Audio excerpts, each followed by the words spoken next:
So yeah, this video is getting demonetized right away. Um, there's that list of words that you shouldn't use, and I just used two of them in the same title. So yeah, that's wonderful. I talk about what I want to talk about, and if I couldn't, I wouldn't be here on this platform.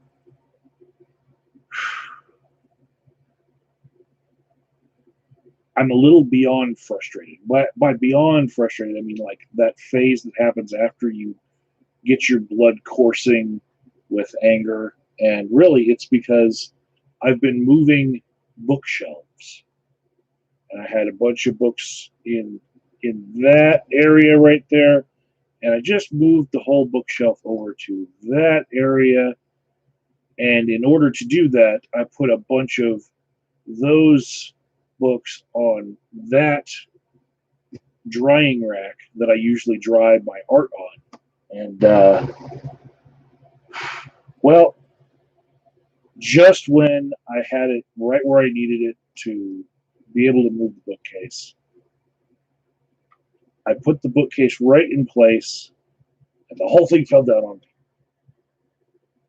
And I had to take a break because I waited till this time of the night just to move that bookshelf so that it wouldn't be too hot in here, so I'd be able to get it done and not be pissed off, you know. And yeah, that plan didn't work out for me. So yeah, what I'm going for eventually is some symmetry in this hobby room that I have, because I'm now using it for telehealth because pandemic, you know. Um, I will be monitoring the chat today. Some days I do, some days I don't. But when I say that I will, I will. Today I wanted to ramble, and then yeah, the books fell on me, just spilled, and wow. Um, so I took a break. I saw that Theoretical Bullshit posted a new video after like 10 years after he posted the original. He decides to update his argument against the modal ontological argument. And so 10 years later, he's like, wait, I think I've got it now. And, pandemic, so everybody's got time on their hands. So it was a good video. He had a good breakdown of what he was trying to get at.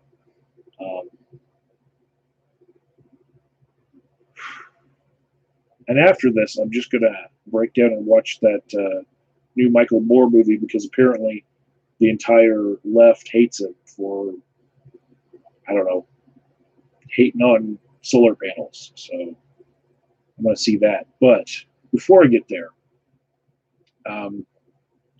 in the comments section of my last video, the person who inspired this video said, "Don't call our protesters terrorists." Right? And what he was referring to was how I said that the people who went down to the Capitol building to protest the stay-at-home order for COVID-19 with guns on the Capitol lawn, and in some states breaking into their Capitol buildings, those people using force to try to scare people into, getting their way and enacting, rules and policies in their favor by showing up with that force. They're not peaceably assembling. That's they are they're basically the opposite of peaceable, you know. And so, because they're using force for coercion and to, you know, use fear to get their way, I call them terrorists. Now, what I wanted to say on top of that, though, is this has been a very standard way of applying that word terrorist that I've used throughout the course of my channel, right? And previously, I left a protest movement because it became terrorism, right? The proof of this is in a playlist on my channel about the terrorist that I most talked about in the last 10 years.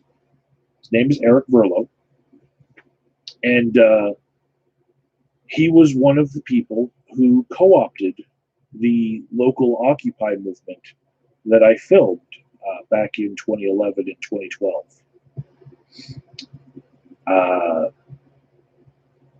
There were various different things that happened during that time, but if I were to just summarize all of the different terroristic things he has done,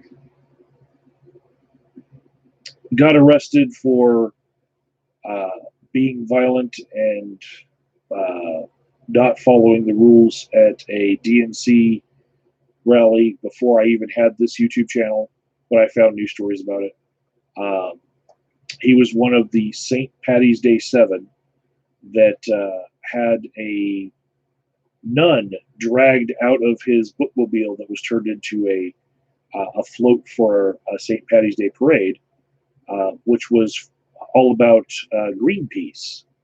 And they decided back then that, on the spot, they decided, you know what, in this military town, given that we have like a war in Afghanistan going on and everything, maybe we don't need a peace protesting float. So they told them to pull over, and they wouldn't. And so then the police got involved, and a nun got dragged out of Eric Verlo's bookmobile, turned into a float. And later on, that nun died from an infection from a rash that she got on her buttocks from the policeman dragging her. Right? So that was pretty, pretty harsh that a nun had to die for his protest. But then later on, he did things like baiting the police during the Occupy movement in the way that you would assume an agent provocateur would do. He would see a big crowd right next to a crowd of police, and he would try to do things to instigate, throw a bottle here and there, stuff like that. The larger crackdowns on the Occupy movement gave him larger room to operate in. He joined the Idle No More movement thereafter because he basically scared all the Occupy protesters away by being so extreme, right? He had a website where he had bomb making material, like on the website, like how to make bombs, right? Completely, like you couldn't pay a person to be an agent provocateur for decades of their life and be as good as Eric Verlo. Okay, I've been talking about this guy for a decade. Every time I see the shit that he pulls. So the Idle No More movement, that was the protest that was against the Keystone Pipeline, and it had a lot of Native Americans in it, of which he is not a Native American. He's one of those white guys who might claim a little bit of Native heritage, right? He's balding and he's got a ponytail. But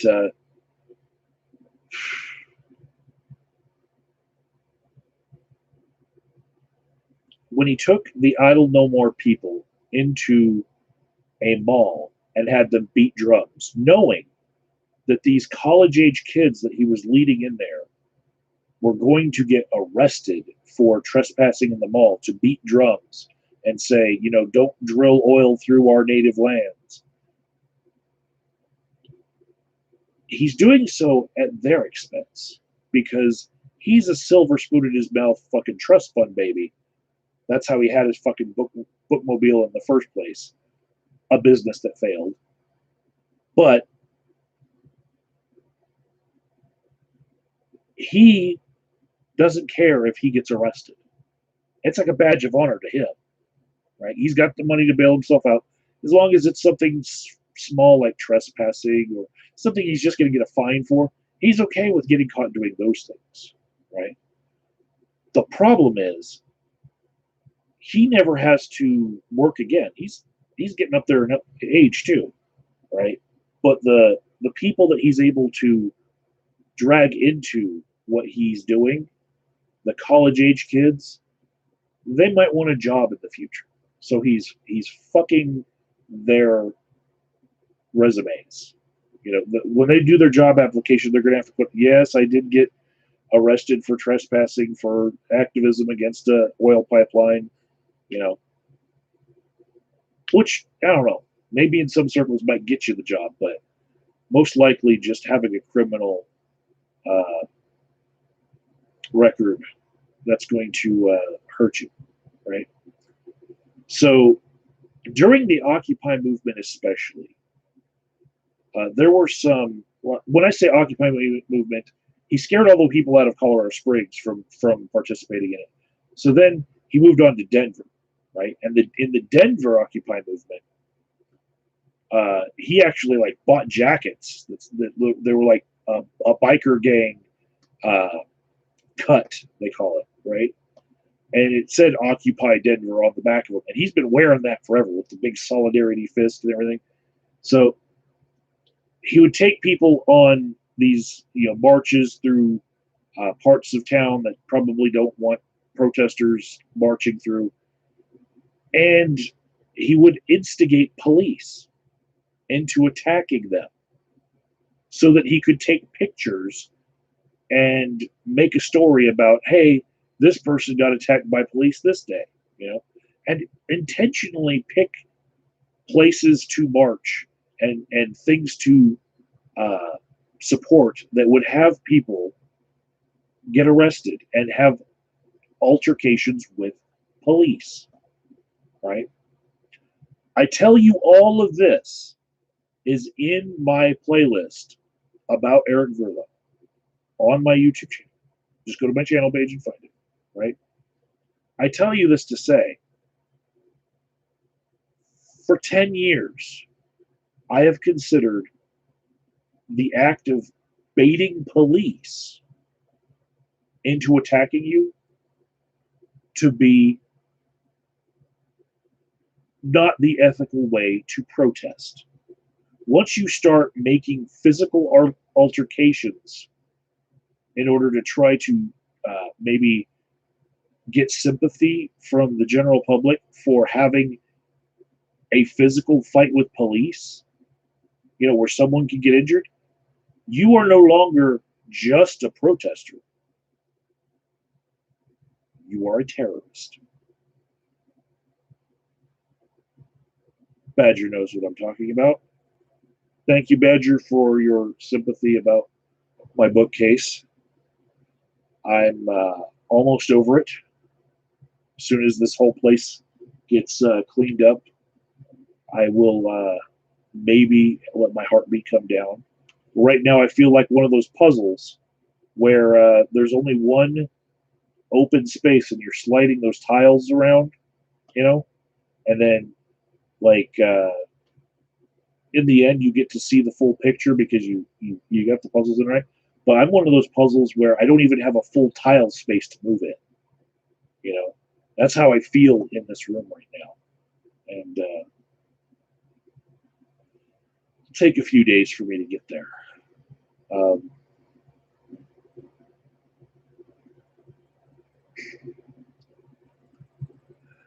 Poseidon says that I ruined Occupy in Colorado by filming the protesters and selling the film to the FBI. No, no. Uh, I might have actually spoiled one or two things about that Occupy protest by my filming, but I never sold any footage to anyone. I put it on YouTube and got ad revenue, but later on, a terrorist burned down a courthouse in a little town called Green Mountain Falls. And he was turned into a terrorist by Eric Verlo. And the footage that was used by news channels, the three local news stations, the footage that they used, they borrowed from YouTube instead of crediting me. It was like footage from YouTube, because all YouTubers are the same, really, right? But yeah, they actually did take footage from my channel of that person, because that's I had the footage up there. And there were a couple other times that I felt like having a camera there kept people a certain way. I would say kept honest. I was filming the general assemblies that they had, and people pulled less bullshit when they knew that it was being recorded for posterity. But then sometimes shit got so crazy that I was like, maybe you just don't care if internet archaeologists from 100 years from now think that you're batshit crazy, because you'll be dead.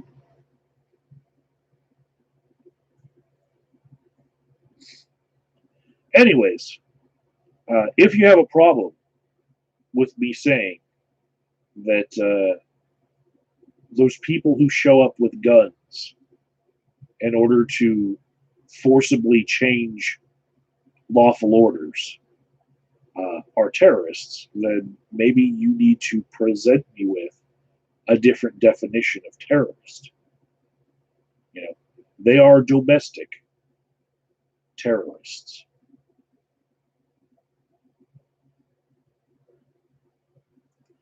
So this was a point that was brought up in what's now yesterday. Saturday, it was 5 p.m. Mountain Time. I jumped onto the Breakfast Club for Jamboree number 6. And some of these points came out in that. And I spoke for like 3 hours with those guys, And you might find me there a lot Saturday nights, because it's right after I finish a different thing that I do, and it fits into my schedule pretty well if it keeps going on at that time. So if you're stalking me, remember, Saturday nights, go over to the Breakfast Club channel. You know what?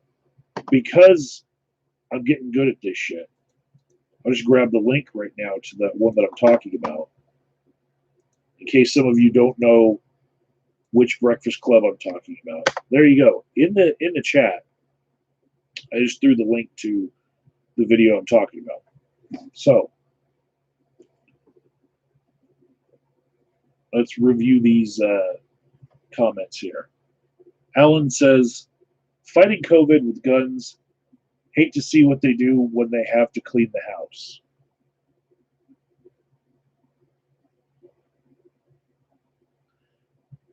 Also, like, I would hope that they have good marksmanship, or else I'd hate to see what their toilet looks like. Hi, Bugsy. Thanks for showing up. Alan says, when you want to live next to Tornado Alley? Maybe I should have been paying attention earlier to the chat better, because I don't get the context anymore. Was it about my bookshelf? You know, with it, the general mess that I have around me. I don't know. Poseidon says, "Do you think the feminist hypocrisy regarding Biden's victim will kill the Me Too movement?" Um, I would think that the hypocrisy part is really obvious, especially the Stacey Abrams interview where she is flat out asked about like, "Hey, uh, you said this about Christine Blasey Ford. It was back then. It was listen and believe, but now it's not listen and believe." And she kept saying, "Well, the New York Times investigated it, and they said that Biden's in the clear, and I believe Biden. I believe Biden." And then the New York Times goes ahead and clarifies and said, "We never said that." And I'm like, "Yeah, I hope she gets his vice presidential nod for swallowing her pride and making excuses for a rapist."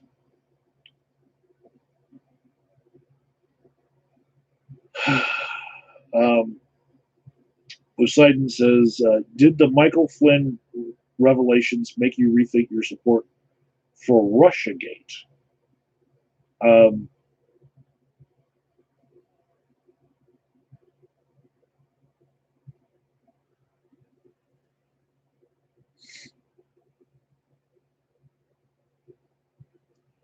no, I don't think Michael Flynn is particularly credible either way. But I will say, for what part I did think that the RussiaGate thing could have been a thing, uh, I'd say it's par for the course. And also, I think we're just as guilty. Like in all world politics, the U.S. tries to influence different things, especially they want to influence countries to become more democratic and less communist and whatnot. And this has been going on forever. Less dictatorships in the world. We always support the regimes that are beneficial to us. And so, if a different country were to try to affect our elections through, say, posting a bunch of crap on Facebook with like 500 operatives just posting away, clickety clack, clack, clack, day and night, just trying to sow division. To me, it's like, you know, who says we're not doing the same thing? People should think for themselves. You know, you see somebody just spouting off on Facebook doesn't mean that it's gospel.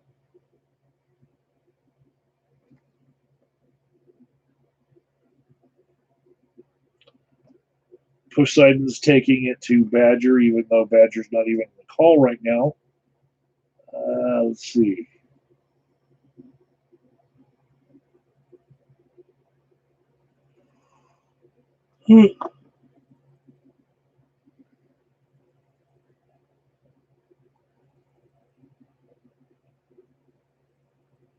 Alan says it only takes one push of antimatter to open the deeds of dark matter to the world without end as chaos rules. What the hell are you talking about, Alan? What? Oh my goodness. I haven't even seen whatever fucking footage is like supposedly of fucking UFOs. I haven't even had time for that shit.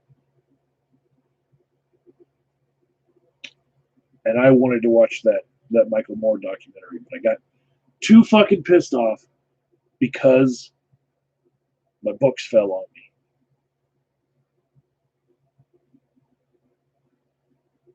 Poseidon says Stacey Abrams is desperate for a job. She's a professional con woman. Uh, I got to be honest. That interview was the most I'd ever seen of her, and I'd have to say I haven't seen anything that would tell me that she's not. So good job, Poseidon. Mitch says hashtag believe all Bidens. That's what it looks like. Um,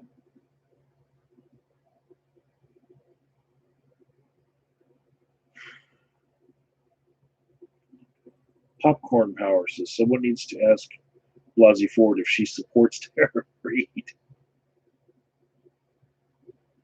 That would be a good interview.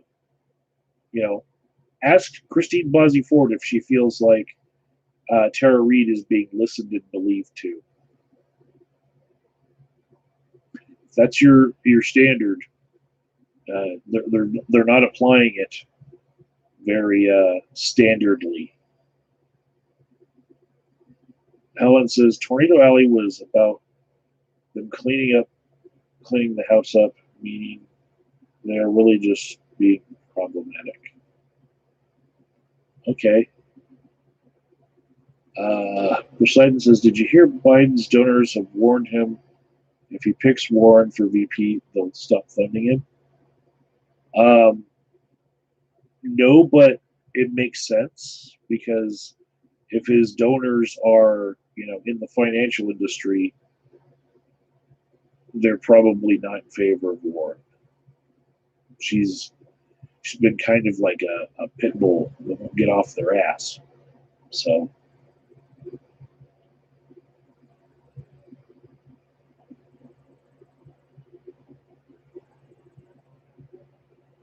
Popcorn says, I completely believe that Biden does not remember a thing.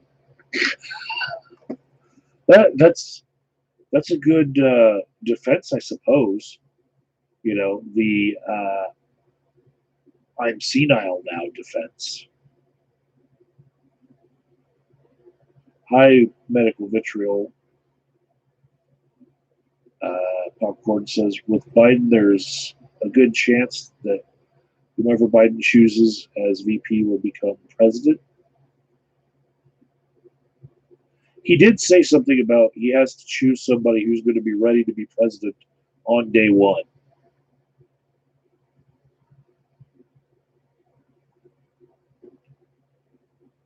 And one of my favorite YouTubers. By the way, everybody who's watching, all 17 of you, the Persian actor, he's in the chat. He's fucking awesome.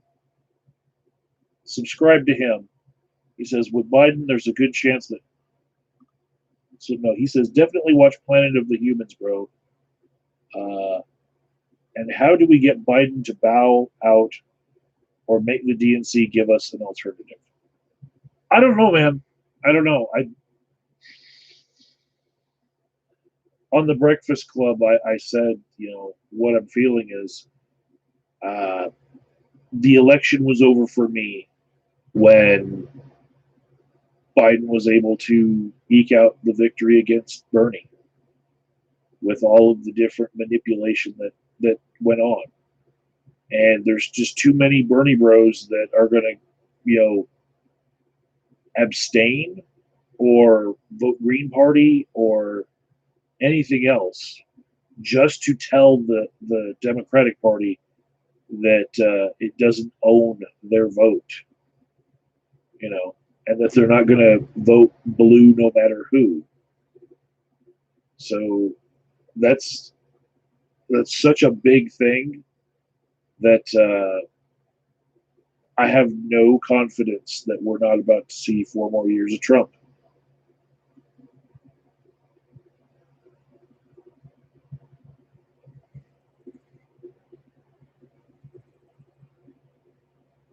As far as giving us an alternative, if things go the way they are, if any of the states that still have primaries that are going to happen, have their votes come in after all the other candidates have suspended, you're just going to see a whole bunch of Biden votes, and he's going to get over the delegate count. So he'll have the, by rights, the path towards the nomination. So, let's see. Michelle says, I saw that Michael Moore film, not impressed. Shows all the crappy underbelly, including some animals getting ground up, but it gave no light as to how to move forward. Okay.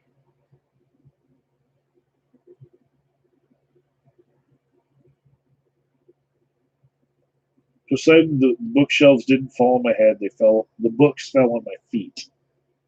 But it was the mess that it made. The mess was horrible. And it was like, there was no pain. It just seeing the mess, just, oh my goodness.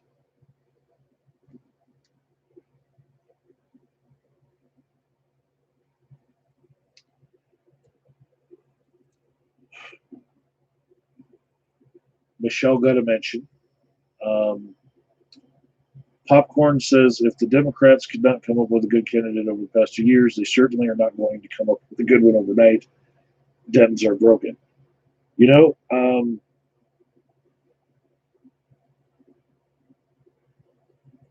there were plenty of candidates that I think could have courted the the very split Democratic Party a bit better than Joe Biden at this point.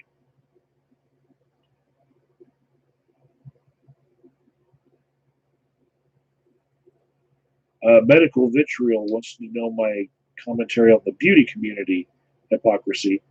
Like I know what you're talking about. Is it Taddy versus Charles again?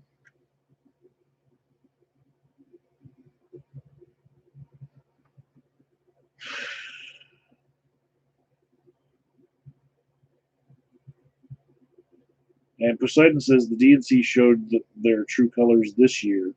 They rigged the primaries even worse than they did in 2016. And with so many different ways to it, like so many different riggings going on. Starting with Buttigieg with Iowa, you know, and it just got worse from there.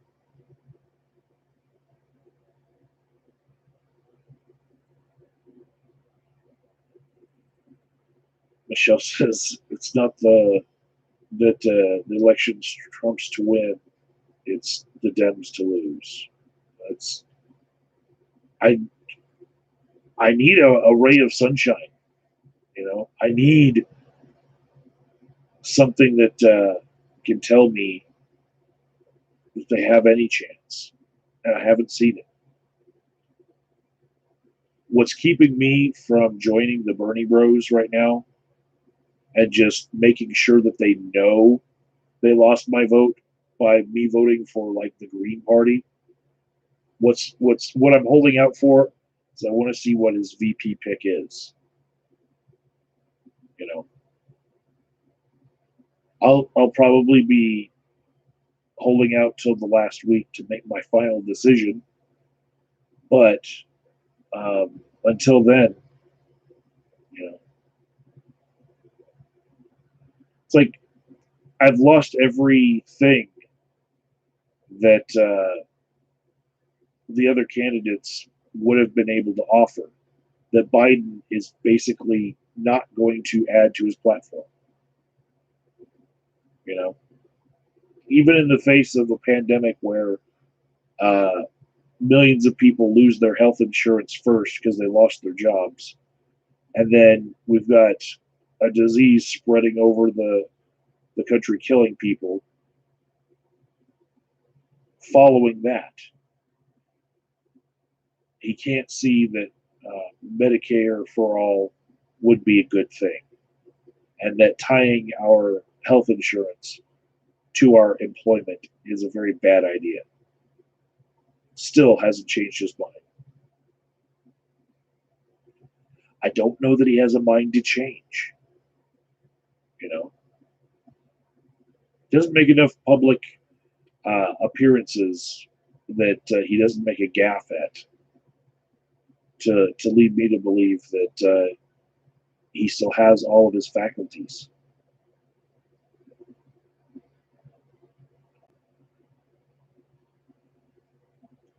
Persian actor wants to know, so how do we push mail-in ballots across the board to ensure election integrity?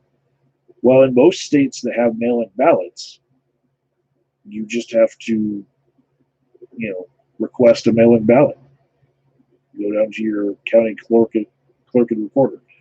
What you got to do though is get the word out to people that that's what they need to do, because come election day, without postponing the election, in key places, especially densely populated places, a scare could happen that would keep people from leaving their homes to get in line at a polling place, right?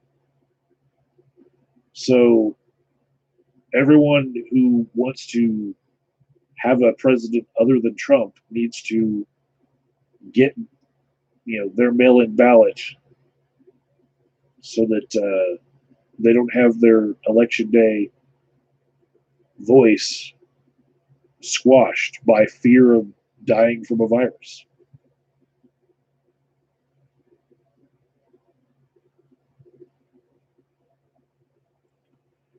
Hi, Ivan. Thanks for being different.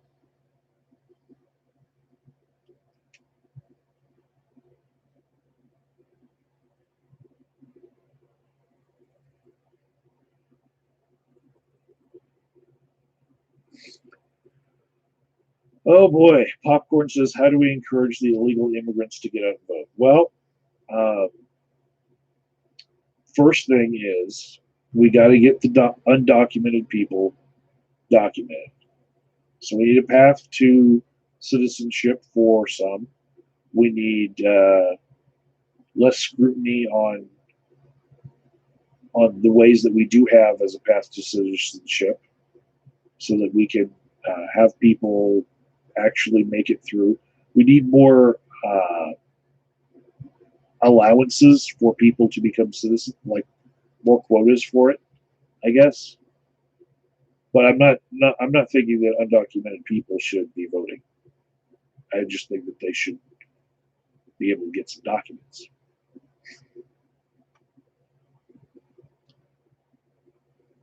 Call me crazy, but a couple hundred years from now, I'd like to see one of those, borderless worlds where people don't have to worry about what nationality they are. If they want to travel to a different part of the world, they could just go. They don't have to worry about, is your flag pissing on my flag this year? I think I'll mail your ear back to your family and hold you for ransom. Shit like that. I'd just like a world where we can all, travel as we will. But I understand that's probably not going to happen in my lifetime. Probably hundreds of years in the future. And Popcorn says I'm crazy. You may say I'm a dreamer, but I'm not the only one.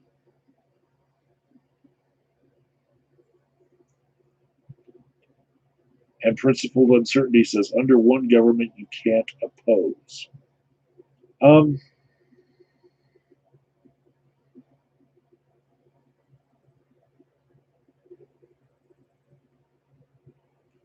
would we need a government then?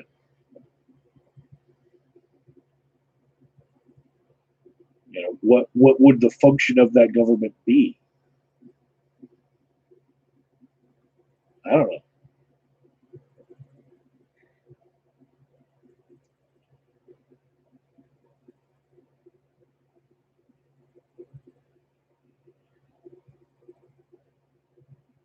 Persian actor says that I have the balls to call out the COVID protesters.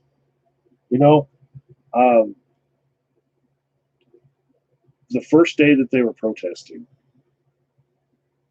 I was thinking about going down there to just film that because I like to film activism and put it on my YouTube channel. And I was waiting for Misty to go into a Walmart and get something. And a fight broke out right behind my truck. And so I got out and filmed that. And the whole reason I had my phone's camera on and everything was because I was going to use that little bit of time, some solitude, some quiet, to make a YouTube video about a biplane that I saw pulling a sign that was supporting those protesters.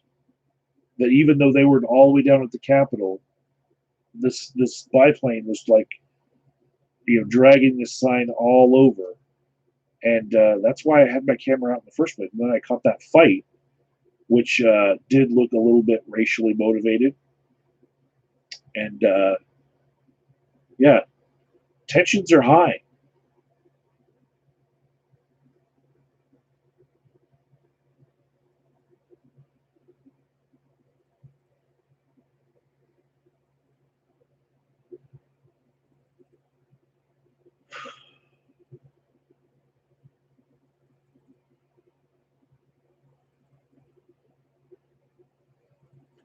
Oh, Bugsy says we're going to need a government to keep track of medical records. Uh, okay.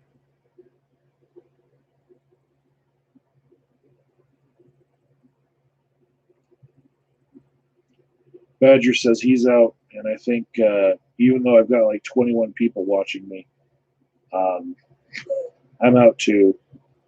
Take care, everybody. Um, you got the best that I can give you today. Because the goddamn bookshelf dumped all the books on me. Pissed me off. I was supposed to have a video for you guys like 3 fucking hours ago. Couldn't fucking get over that shit. Oh my god.